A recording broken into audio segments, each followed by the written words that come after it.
Telangana express में दोबारा इस्तकबाल है। चलते हैं मजीद खबरों की जानिब। सदर जमहूरिया द्रौपदी मुर्मू ने मंगल को कहा कि आज़ादी का अमृतकाल मुल्क के हर शहरी के लिए अपनी जिम्मेदारी को अरूज पर पहुंचाने और तरक्की याफ्ता हिंदुस्तान की तामीर में अपना हिस्सा अदा करने का दौर है। मुर्मू ने कहा कि आज हिंदुस्तान की खुद एतमादी अपने अरूज पर है और उसे देखने का दुनिया का नजरिया बदला है। हमवतनों ने गुज़िश्ता 9 बरसों में पहली बार ऐसी बहुत सी मुस्बित तब्दीलियां देखी हैं। पार्लियामेंट के बजट इजलास के पहले दिन सेंट्रल हॉल में दोनों ऐवानों के मुश्तरका इजलास से खिताब करते हुए सदर जमहूरिया ने कहा कि अमृतकाल का ये 25 साल दौर आजादी की सुनहरी सदी और तरक्की याफ्ता हिंदुस्तान की तामीर का दौर है। ये 25 साल हम सब और मुल्क के हर शहरी के लिए अपने फराइज की अंजामदही के लिए हैं।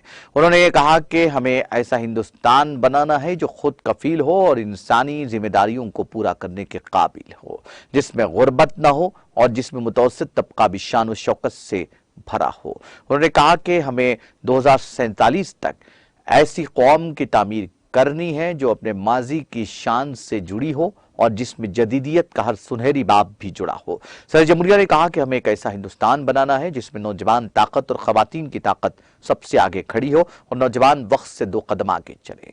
उन्होंने अमृतकाल में मुल्क के तनों को मजीद रोशन और इत्तेहाद को ज्यादा मजबूत बनाने पर जोर दिया। सदर जमहूरिया द्रौपदी मुर्मू ने आज कहा कि हुकूमत ने बायां बाजू की इंतहा पसंदी पर मौसर तरीके पर काबू पाने में कामयाबी हासिल की है और दूर दराज के इलाकों और सरहदी इलाकों में तरक्याती सरगर्मियां तेज करके पसमानदा तबकात की उम्मीदों और तबक्कात में इजाफा किया है।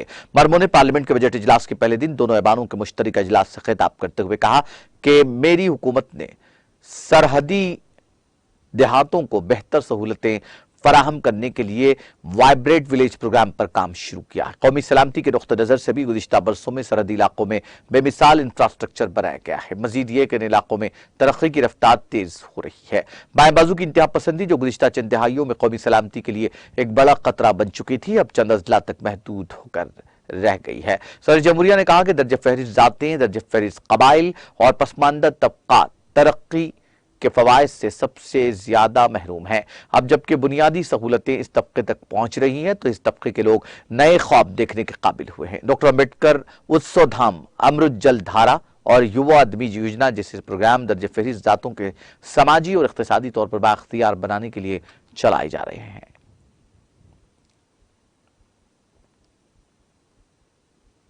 सदर जमहूरिया द्रौपदी मुर्मू ने आज कहा कि हुकूमत की तरजीह मुल्क के 11 करोड़ छोटे किसान हुकूमत की तरजीह स्कीम में शामिल हैं जो दहाइयों से महरूम है।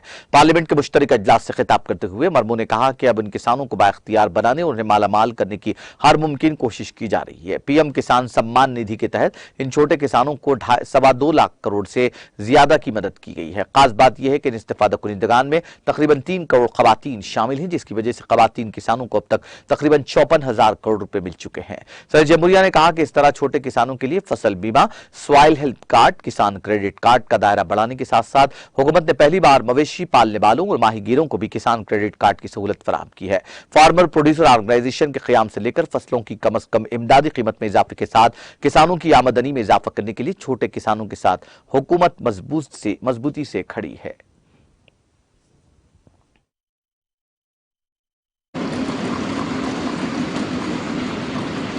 यही मंत्र आज विकसित भारत के निर्माण की प्रेरणा बन चुका है। विकास के ये कर्तव्य पथ पर चलते हुए मेरी सरकार को कुछ ही महीने में 9 वर्ष पूरी हो जाएगी।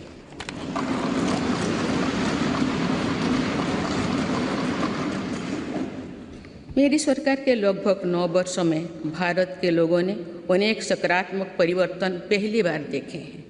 सबसे बड़ा परिवर्तन ये हुआ है कि आज हर भारतीय का आत्मविश्वास शीर्ष पर है और दुनिया का भारत को देखने का नजरिया बदला है।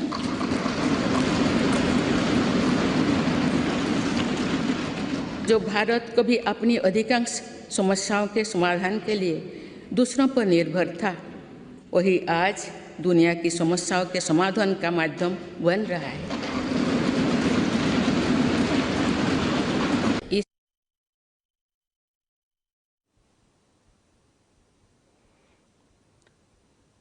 वज़ीर-ए-आज़म नरेंद्र मोदी ने कहा कि आज की आलमी सूरत हाल में हिंदुस्तान के बजट की तरफ न सिर्फ हिंदुस्तान बल्कि पूरी दुनिया की तवज्जो मरकूज हो गई है। पार्लियामेंट कॉम्प्लेक्स में मीडिया से खिताब करते हुए मोदी ने मंगल को कहा कि आज एक अहम मौका है। हिंदुस्तान की मौजूदा सदर आज पहली बार मुश्तरिका ऐवान से खिताब करेंगी। आज का दिन ख़वातीन के एहतराम का भी है। दूर दराज जंगलों में रहने वाले हमारे मुल्क के अजीम कबाइलियों को इज्जत देने का वक्त है। आज न सिर्फ अराकीन पार्लियामेंट के लिए बल्कि पूरे मुल्क के लिए फख्र का लम्हा है कि आज सदर का पहला खिताब हो रहा है। उन्होंने कहा कि सदर का पहला खिताब है। तमाम अराकीन पार्लियामेंट की जानिब से जोश, बलबला और तवानाई से भरपूर लम्हा होना चाहिए। मुझे यकीन है कि तमाम अराकीन पार्लियामेंट इस कसौटी पर खरे उतरेंगे।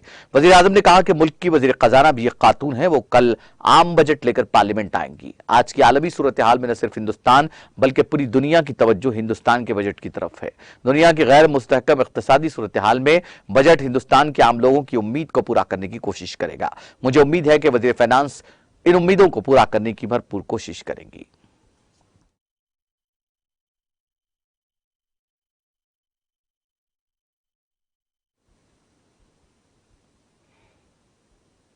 हुकूमत एक मिशन मोड में इफरादी कुव्वत को रोजगार के काबिल हुनर और इल्म फराहम करने के लिए पुरज़्म है और कौमी तालीमी पॉलिसी पेशा वाराना तालीम और हुनर की तरक्की पर खुसूसी तवज्जो देती है।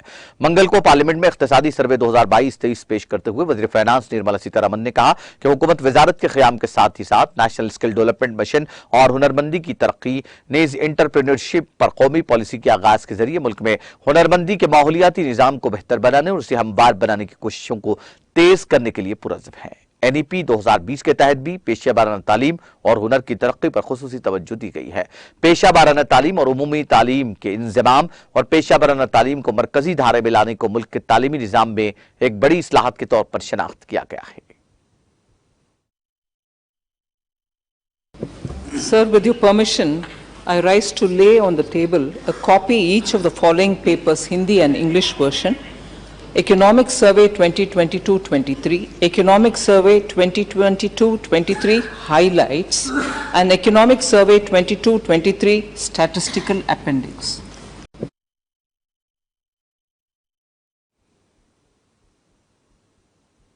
वज़ीर आला ममता बनर्जी ने आज मालदा में बीजेपी में शामिल हो चुके तृणमूल कांग्रेस के साबिक लीडरों बशमूल अपोजिशन लीडर शुभेंदु अधिकारी पर तंज करते हुए कहा कि मुझे खुशी है कि कुछ डाकू चले गए हैं।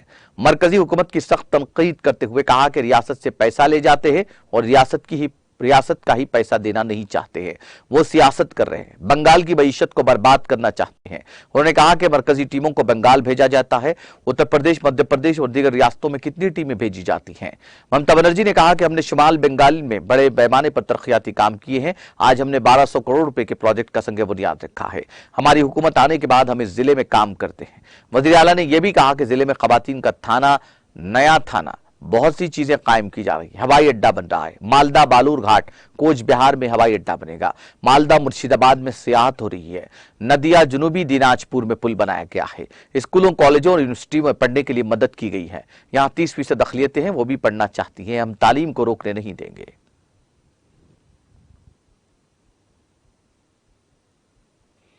आम आदमी पार्टी ने हुकूमत को तमाम महाजों पर नाकाम करार देते हुए सदर जमहूरिया के खिताब का बाइकाट करने का फैसला किया। आम आदमी पार्टी के सीनियर लीडर और राज्यसभा MP संजय सिंह ने ट्वीट किया, सदर जमहूरिया का खिताब मोदी हुकूमत के झूठे वादों और झूठे दावों का मजमुआ है। इस खिताब में सदर जमहूरिया के अपने कोई लफ्ज नहीं होते हैं। मोदी हुकूमत हर महाज पर नाकाम साबित हुई है, इसलिए आम आदमी पार्टी सदर जमहूरिया के खिताब का बाइकाट करेगी। उन्होंने कहा कि मोदी जी जवाब दें। आपके दोस्त अडानी ने मुल्क के करोड़ों लोगों का LIC, SBI में जमा लाखों करोड़ रुपए को लूटा है। आपका ED, CBI, SEBI, IT, इसने आपके दोस्त पर क्या कार्रवाई की? जवाब दें। आम आदमी पार्टी सदर जमहूरिया के खिताब का बाइकाट करेगी और अडानी की लूटमार पर वजीर आजम नरेंद्र मोदी से जवाब मांगेगी। यह कहते हुए आम आदमी पार्टी ने आज पार्लियामेंट में सदर जमहूरिया के खिताब का बाइकाट किया।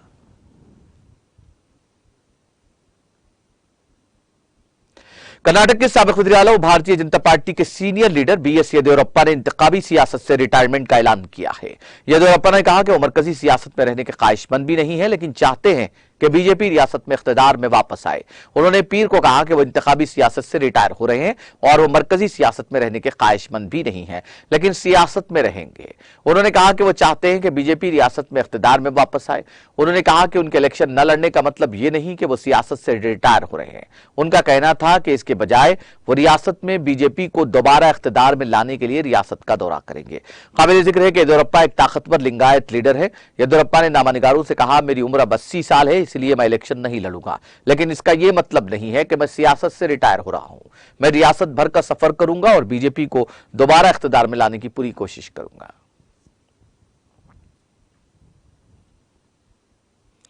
कांग्रेस लीडर राहुल गांधी ने दरगाह हजरत बल में हाजिरी दी। इत्तलात के मुताबिक राहुल गांधी ने मंगल के रोज आसार शरीफ दरगाह हजरत बल में हाजिरी दी। उनके हमरा पीसीसी चीफ वकार रसूल वानी और कांग्रेस के सीनियर कायदीन मौजूद थे। इससे कबल राहुल गांधी ने प्रियंका के हमरा गांदरबल जाकर वहां माता खेर बेओनी मंदिर में माथा टेका और पूजा में हिस्सा लिया।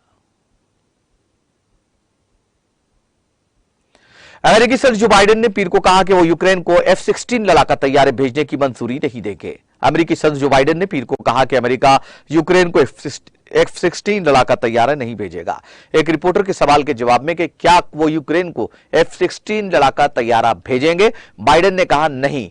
दिलचस्प बात यह है कि अमेरिका ने यूक्रेन को तोपों और टैंकों की सूरत में फौजी इमदाद में इजाफा किया। यूक्रेन के सदर व्लादिमीर ज़ेलेंस्की ने रूस के खिलाफ जंगी कोशिशों को बरकरार रखने में मदद के लिए लड़ाका तैयारे तलब किए हैं।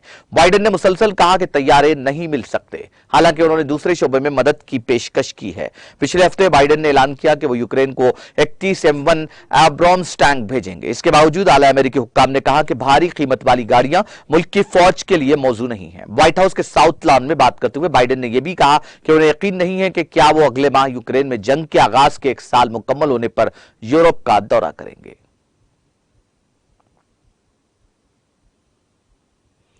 पाकिस्तान के शुमाल मगरबी सूबे खैबर पख्तूनख्वा के पेशावर में एक मस्जिद में होने वाले बम धमाके में मरने वालों की तादाद आज बढ़कर 92 हो गई है।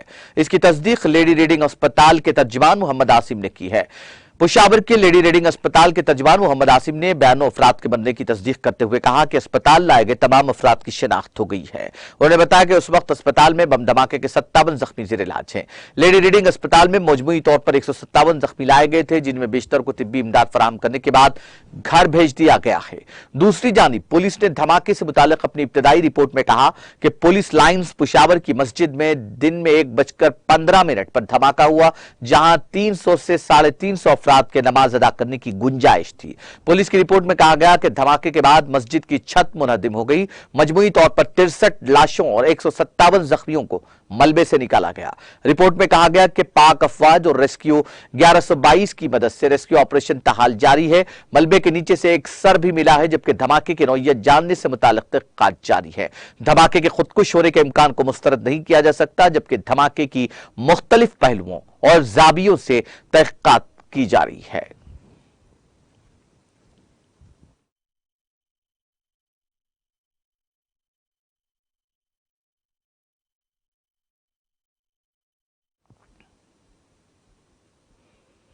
आखिर में सुर्खियां एक बार फिर।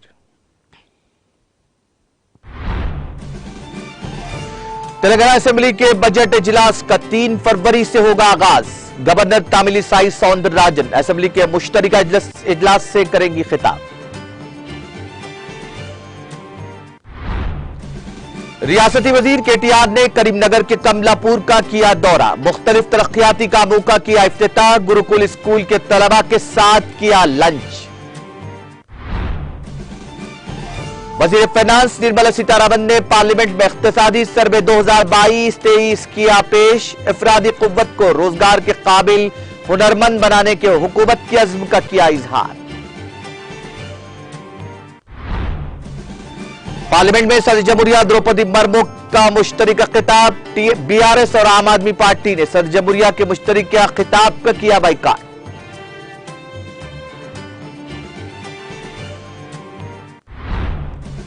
हैदराबाद में एक मरतबा फिर आईटी के धाबे। वसुधा ग्रुप के मुख्तलिफ मुकामात पर आईटी की कार्रवाई।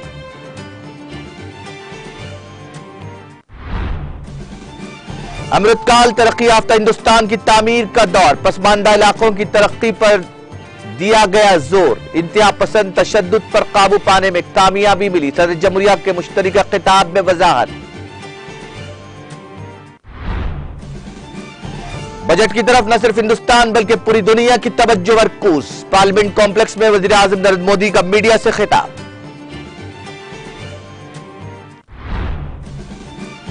अमेरिकी सदर बाइडेन ने यूक्रेन को लड़ाका तैयारा देने से किया इनकार। यूक्रेन के सदर की जानिब से इमदाद तलब करने पर बाइडेन का जवाब।